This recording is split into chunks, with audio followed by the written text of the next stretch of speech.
Hello, my name is Marjorie Peranto and I'm a professor with the University of Maine Cooperative Extension. In northern states like Maine, our growing season is too short for us to grow heat-loving crops like melons, tomatoes, peppers, and eggplants without starting seedlings ahead of time. In this video, I'll show you how you can grow your own seedlings at home. Make sure you use fresh seeds from a reliable source. Use seeds saved from a previous year only if they have been kept in a cool, dry place.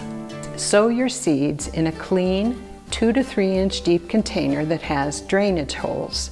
I'm using a shallow tray and a 6-pack purchased at a garden supply store. Containers that have been previously used for growing seedlings should be sterilized with a solution of 1 part chlorine bleach to 9 parts water.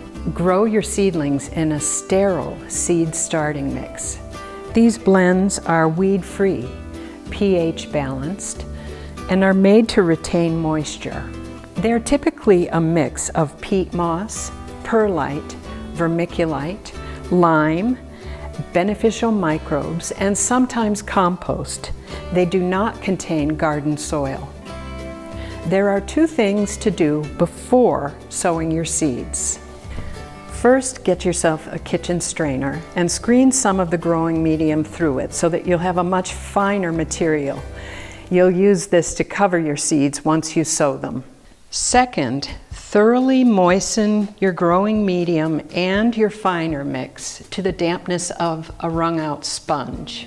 It should feel moist to the touch, but you shouldn't be able to squeeze drops of water out of it.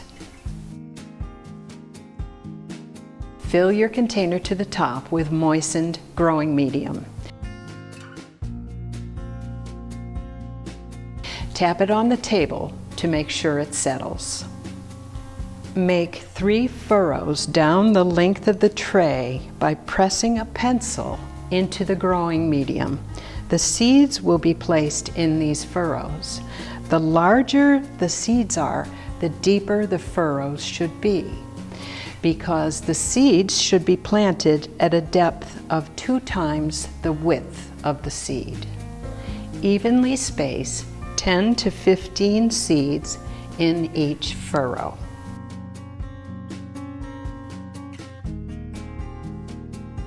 Cover the seeds with a layer of the finely screened, moistened growing medium and pat it down firmly. Covering them with this finer mix eliminates air pockets so that the seeds won't dry out while they are germinating. Use a spray bottle or the sprayer attachment at your sink to gently water the growing medium without dislodging the seeds. Do it gently, but give them a really good soaking. Plants in the cucurbit family, which include cucumbers, melons, and squash, do better if the seeds are sown directly in individual cells. So fill the cells with moistened growing medium, poke the seeds in, cover, and water. I like to put 2 seeds in each cell, just in case one doesn't germinate. To keep the growing medium moist while the seeds are germinating, cover the containers with a clear plastic dome or clear plastic wrap, or insert the containers into a plastic bag. Your vegetable and flower seeds are going to need warmth to germinate. Inexpensive bottom heat mats are available at garden supply stores. They warm the growing medium to a temperature of about 70 degrees Fahrenheit. Using a source of bottom heat, your seeds will sprout much more quickly and uniformly. If there's a warm place in your house, place your germinating seeds there, but we don't recommend using heating devices that are not made for this purpose, such as electric blankets or heating pads. Check your seed trays every day. As soon as you see any signs of germination, remove them from the bottom heat mat and take off the cover, and place them under a strong source of light. Full spectrum, daylight fluorescent bulbs work well. The lights should be 2 to 4 inches above the top of the plants. Shop lights hung from a homemade light stand, can be raised as the plants grow. Plans for this light stand can be found in UMaine Cooperative Extension's Bulletin number 2751, Starting Seeds at Home. You can find the link to this publication in the description below. The lights should be on for 14 hours a day. A windowsill in early spring doesn't give you the quality or the quantity of light needed to grow robust seedlings. The variation in temperature on a windowsill also will cause seedlings some stress. You can tell if your seedlings need water by simply lifting the container. An easy way to water fragile seedlings is to place them in a tray of water for about 20 minutes.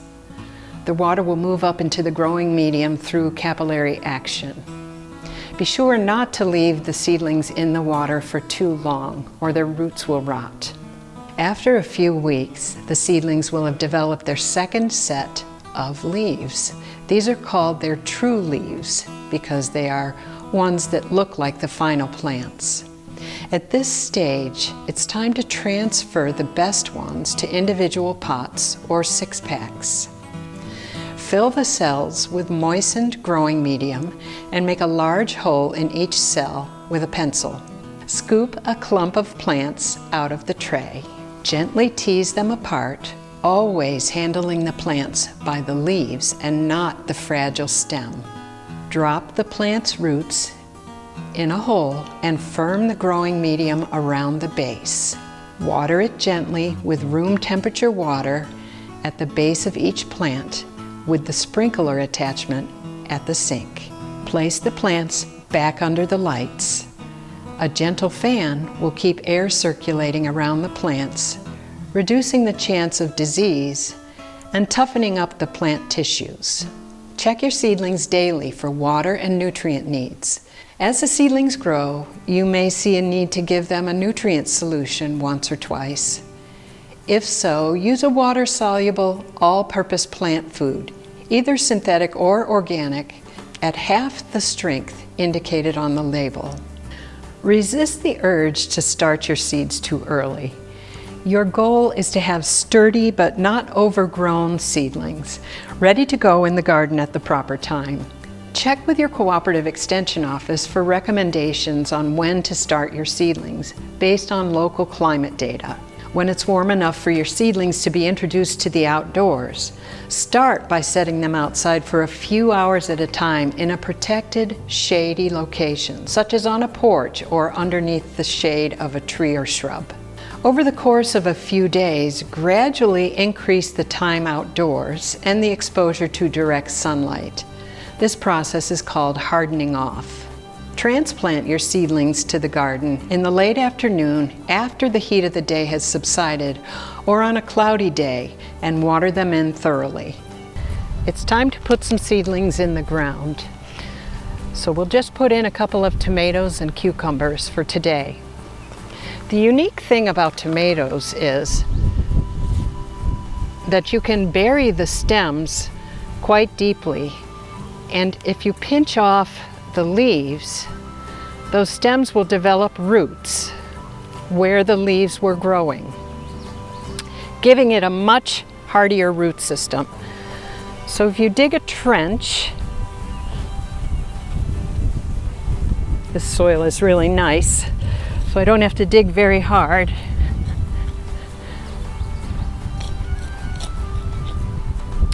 If you dig a trench and just lay that tomato plant down gently and bury the stem, just so that the top 2 sets of leaves are showing, that plant will develop a really nice root system. You just need to remember where the stem and root system is, because when you want to pound in a stake to hold that plant up as it grows, you want it to be on the other side. So there's my planted tomato. I want to make sure I water it in well, saturating the soil, and keep it well watered as it grows.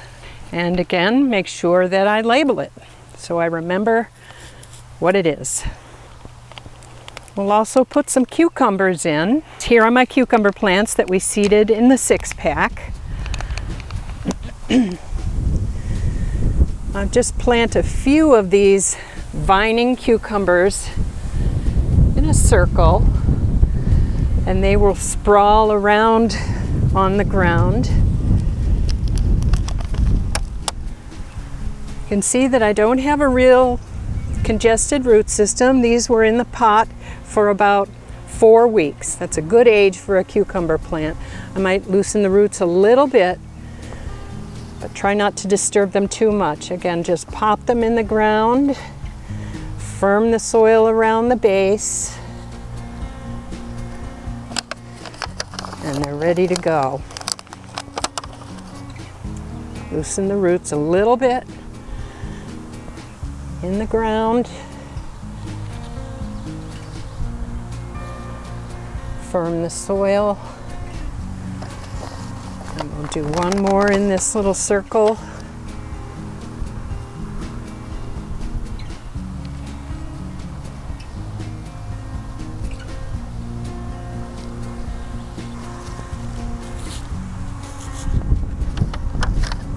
And we will water them in.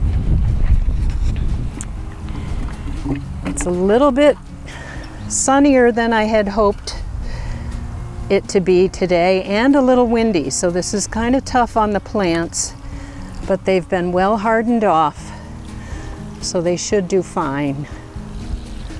You'll notice I made a little depression around the base of each plant to catch the water, so it percolates directly down to the roots. For more information, please visit the University of Maine Cooperative Extension's website.